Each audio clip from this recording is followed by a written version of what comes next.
Hello students, welcome all. आज का हमारा टॉपिक है क्लास 11th का discovery of proton and neutron. बच्चों, डिस्कवरी ऑफ इलेक्ट्रॉन को हम पहले कवर कर चुके हैं। आज की क्लास में हम देखेंगे किस तरीके से गोल्डस्टीन और चैडविक ने प्रोटॉन एंड न्यूट्रॉन की डिस्कवरी करी थी। बच्चों, उससे पहले अगर आपको वीडियो पसंद आती है तो प्लीज़ लाइक सब्सक्राइब ज़रूर कीजिए, शेयर ज़रूर कीजिए अपने फ्रेंड्स के साथ, सो दैट वो भी इस वीडियोज़ का फ़ायदा उठा पाए। तो बच्चों, स्टार्ट करते हैं किस तरीके से डिस्कवरी हुई थी किसकी, प्रोटॉन की। सबसे पहले बात करते हैं तो सबसे पहली चीज़ जो आपको नोट करने वाली चीज़ है कि 1886 में इस एक्सपेरिमेंट को किसने किया था, ई गोल्डस्टीन ने। अगर आपसे कोई पूछे कि प्रोटॉन की डिस्कवरी किसने की तो आप किसका नाम लोगे, गोल्डस्टीन का। इसी तरीके से अगर आपसे क्वेश्चन पूछा जाए इलेक्ट्रॉन का डिस्कवरर कौन थे तो हम बोलते हैं जे थॉमसन। अगर आपसे पूछा जाए न्यूट्रॉन की डिस्कवरी किसने की, जेम्स चैडविक ने। किस तरीके से करी थी उसको हम आगे देखेंगे, बट अभी हम समझते हैं किस तरीके से प्रोटॉन की डिस्कवरी हुई। तो बच्चों, सबसे पहला किसी भी चीज़ के डिस्कवरी के लिए सबसे इंपॉर्टेंट चीज़ क्या होती है, एक्सपेरिमेंटल सेटअप किस तरीके से किया गया था। तो अगर बच्चों आपको याद हो, discovery of electron same apparatus uses. Okay, अगर आप यहाँ पे देखोगे तो जिस तरीके से आपने cathode ray discharge tube experiment के लिए जो सेटअप लिया था, सेम सेटअप है। फ़र्क खाली ये है कि अगर आप बात करोगे कैथोड जो नेगेटिव टर्मिनल है और एनोड जो पॉजिटिव टर्मिनल है, हमने पहले बात करी थी कि कैथोड से आपका एक रे निकलता है जो एनोड को हिट करता है और उसको आप कैथोड रे बोलते हो, और इस तरीके से बाद में पता चला यही चीज़ इलेक्ट्रॉन है। अब गोल्डस्टीन ने क्या डिफरेंट किया, देखो बच्चों, होता क्या है कि हमें पता है कि इस अपैरेटस के अंदर, अभी यहाँ पे देखोगे तो हमने थोड़ा सा डार्क कर रखा है। आपको याद होगा ना, हम ये देखने के लिए कि एक्चुअली में कुछ है कि नहीं है, उसके पास कुछ मास है कि नहीं है, तो हमने यहाँ पे फ्लोरेसेंट स्क्रीन लगा लिया था जहाँ पे जाके स्ट्राइक करता था तो वो ब्राइट स्पॉट में स्पार्क करता था, जिससे हमें पता चलता था कुछ हिट हुआ है। किसके केस में, कैथोड रे के केस में। अभी हम कैनाल रे की बात करेंगे तो ज़्यादा कुछ फ़र्क नहीं है, हमने सेम चीज़ को यहाँ पर लगा रखा है ताकि हमें पता चले कि कैनाल रे हिट हो रही कि नहीं हो रही। नाउ जब हमने ये देख लिया तो एक चीज़ हमें पता होना चाहिए कि ये जो अपैरेटस होता है इसके अंदर गैसेज होते हैं, ठीक है। अभी फ़िलहाल के लिए मैं मानता हूँ इसके अंदर कौन सा गैस है, हाइड्रोजन गैस है। सबसे लाइटेस्ट गैस कौन सा है यूनिवर्स का, हाइड्रोजन गैस। तो इसके अंदर हाइड्रोजन गैस है। एक और चीज़ बच्चों आपको याद होगी, हमने बोला था नेचर ऑफ इलेक्ट्रॉन गैस पे डिपेंडेंट नहीं होता। क्या वैसा ही प्रोटॉन के साथ है, ये चीज़ अभी देखने की कोशिश करेंगे। तो ये तो आपका एक्सपेरिमेंटल सेटअप हो गया। उसके बाद हम एक्सप्लेनेशन, क्या एक्सप्लेनेशन है, किस तरीके से इसके बारे में पता चला। तो एक चीज़ आपको पता होगा, ये समझाने से पहले मैं एक क्वेश्चन आपसे पूछना चाहता हूँ बच्चों, कि जब थंडरस्टॉर्म्स होते हैं, ओके, जब लाइटनिंग होती है ना, थंडरस्टॉर्म के टाइम पे लाइटनिंग होती है, तो आपने देखा होगा कि हम कहते हैं धरती पे बिजली गिर गई। एक बात बताओ, अगर आपके घर में कोई ऐसा तार है जो ओपन है, जिसको आपने टेप नहीं लगा रखी, ओपन है, तो क्या करंट लगता है आपको, हवा में नहीं लगता। क्यों, आप बोलते हो कि एयर बैड कंडक्टर होता है। तो जब एयर बैड कंडक्टर होता है तो लाइटनिंग धरती तक कैसे आ जाती है। आप समझ रहे हो क्वेश्चन क्या है। होता क्या है, जब टेम्परेचर बहुत ज़्यादा हाई होता है, वोल्टेज बहुत ज़्यादा हाई हो जाता है, तो एयर क्या हो जाता है, आयनाइज हो जाता है। एयर न्यूट्रल क्यों है, एयर नॉन कंडक्टर क्यों है बच्चों, बिकॉज जितने भी एयर के अंदर मॉलिक्यूल्स है वो नॉन पोलर इन नेचर, वो ऐसे बॉन्ड से जुड़े हुए हैं जिसके अंदर कोई कैरियर नहीं है, इलेक्ट्रॉन कैरियर, कोई फ्री इलेक्ट्रॉन नहीं है जो करंट को कैरी कर सके। लेकिन जब आप वोल्टेज को, टेम्परेचर को बहुत ज़्यादा बढ़ा देते हो तो यही गैसेस आपस में टूट जाते हैं, आयनाइज हो जाते हैं, प्लस माइनस में टूट जाते हैं, और फिर वो क्या बन जाते हैं, कैरियर बन जाते हैं। तो इसी तरीके से जब लाइटनिंग होती है तो टेम्परेचर बहुत ज़्यादा हो जाता है, तो वहाँ की एयर आयनाइज हो जाती है, और एयर आयनाइज होती है तो वो एयर क्या कर सकती है, इलेक्ट्रिसिटी को कैरी कर सकती है। तो ये इंपॉर्टेंट है। सेम चीज़ यहाँ पे होती है। तो होता क्या है, जब बहुत ज़्यादा हाई टेम्परेचर होता है तो अंदर के गैसेस क्या होते हैं, आयनाइज हो जाते हैं। जो हाइड्रोजन गैस है वो आयनाइज हो जाते हैं, वो प्लस माइनस में ब्रेक हो जाते हैं। जैसी कोई चीज़ प्लस माइनस में ब्रेक हो गई, इलेक्ट्रिसिटी को कैरी करने के लिए वो एलिजिबल हो जाती है। तो इसी तरीके से वो क्या करते हैं, करंट सर्किट को कंप्लीट कर देते हैं। क्योंकि देखो यहाँ पे और यहाँ पे सर्किट तो अलग अलग है, ये इसमें कोई भी ऐसी चीज़ नहीं है जिससे आप बता सको कि ये सर्किट कंप्लीट है। लेकिन आप नोटिस करोगे कि जैसी एयर आयनाइज होगा, अंदर का जो गैस है वो क्या करेगा, उसको कैरियर बन जाएगा इस दोनों सर्किट को कंप्लीट करने के लिए, इन दोनों टर्मिनल्स को कंप्लीट करने के लिए, एंड देन वो क्या करेगा, इलेक्ट्रिसिटी को कैरी करने लगेगा। तो मेन चीज़, अगर आपसे कोई पूछे क्या एक्सप्लेनेशन है, क्यों ये कैरी करता है, ये एक्सप्लेनेशन वहाँ पे भी एलिजिबल है आपके लिए, कैथोड रे में भी।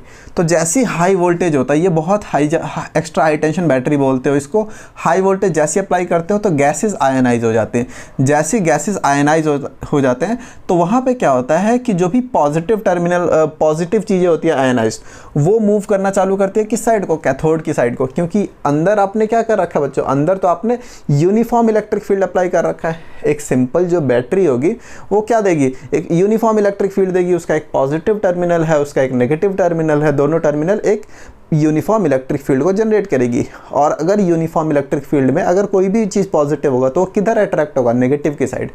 तो उस केस में क्या होता था कि रेज जो यहाँ से जो पार्टिकल, जो आयनाइज पार्टिकल जो यहाँ से अट्रैक्ट होके कैथोड की साइड जा रहे थे, तो उसको गोल्डस्टीन ने क्या नाम दिया, कैनाल रे।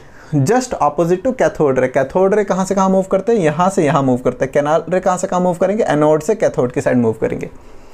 अब जैसा आपने कैथोड रे के एक्सपेरिमेंट में कंक्लूजन पढ़े थे कि क्या क्या कंक्लूजन थे, कुछ कंक्लूजन सिमिलर होंगे, कुछ कंक्लूजन डिफरेंट होंगे। वो कंक्लूजन कौन कौन से है उसके बारे में थोड़ा सा हम देखते हैं क्या क्या है। तो बच्चों सबसे पहली चीज़ है, सबसे मेजर और सबसे इम्पॉर्टेंट चीज़ जो कैथोड रे को कैनाल रे से डिफ्रेंशिएट करती है, वो बच्चों सबसे इम्पॉर्टेंट समझने वाली चीज़ क्या है कि cathode ray nature of gas पे डिपेंडेंट नहीं होता है। ओके, बट कैनाल रे क्या होता है बच्चों, डिपेंडेंट होता है नेचर ऑफ गैस के ऊपर। तो सबसे इम्पॉर्टेंट जो डिफरेंस यही है, अनलाइक कैथोड रे, यहाँ पे ray, they are dependent on nature of gas. They का मतलब क्या है यहाँ पे, कैनाल रे से। तो कैनाल रे क्या होता है, नेचर ऑफ गैस पे डिपेंडेंट होते हैं। अभी अगर नेचर ऑफ गैस पे डिपेंडेंट होते हैं तो चार्ज टू मास रेशियो, अब अगर कैथोड रे के लिए चार्ज टू मास रेशियो आपको पता है, आप पढ़ चुके हो, उसके लिए वीडियो है, मैं डिस्क्रिप्शन में डाल दूंगा उसका लिंक। ओके, तो दैट मीन्स आप इलेक्ट्रॉन के चार्ज टू मास रेशियो की बात करो। जे थॉमसन ने ही कैलकुलेट करा था, इसकी वैल्यू हमें पता है, वो फिक्स होती है। लेकिन charge to mass ratio different होता है डिफरेंट गैस के लिए। यहाँ पे हमने हाइड्रोजन यूज़ करा था, अगर डिफरेंट गैस लोगे तो डिफरेंट हो सकता है, स्लाइटली डिफरेंस, बहुत ज़्यादा मेजर डिफरेंस नहीं, बट वो स्लाइटली डिफर करता है। क्यों? क्योंकि जो आपकी प्रॉपर्टी होती है कैनाल रे की, वो डिपेंड करती है नेचर ऑफ गैस के ऊपर। तो ये दो पॉइंट क्लियर हुए। देन बच्चों आते हैं ये कुछ सिमिलर पॉइंट्स है पीछे से, कि behaviour in electric field and magnetic field was opposite to cathode ray. Simple सी चीज़ है, कैथोड रे नेगेटिव पार्टिकल्स होते हैं, कैनाल रे पॉजिटिव पार्टिकल्स होते हैं। तो अगर आप इनको यूनिफॉर्म इलेक्ट्रिक फील्ड में या मैग्नेटिक फील्ड में छोड़ दोगे तो ऑब्वियसली बात है, नेगेटिव एक साइड को जाएगा तो पॉजिटिव ऑब्वियसली उसके ऑपोजिट साइड को जाएगा। अगर नेगेटिव पॉजिटिव की साइड अट्रैक्ट होगा तो ऑब्वियसली पॉजिटिव नेगेटिव की साइड अट्रैक्ट होगा। तो ये बहुत ऑब्वियस पॉइंट है।